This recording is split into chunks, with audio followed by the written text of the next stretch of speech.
Hello guys, in this video I am going to show you how to add a place to the favorites in the Trivago application. But first I just want to mention, don't forget to subscribe to my channel, because at 10,000 subscribers I am going to show you my whole YouTube revenue statistics and growth strategy, as well as how to make money online.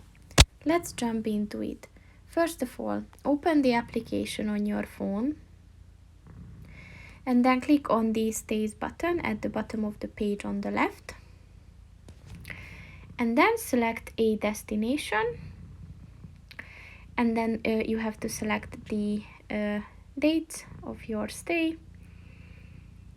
And then, as you can see, if you happen to like one of the stays, then just click on the little heart button at the corner, at the top corner of the page.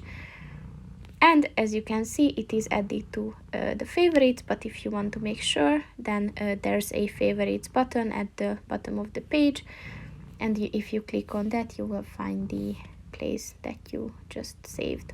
So that's pretty much it for this video, guys. See you in the next one. Goodbye.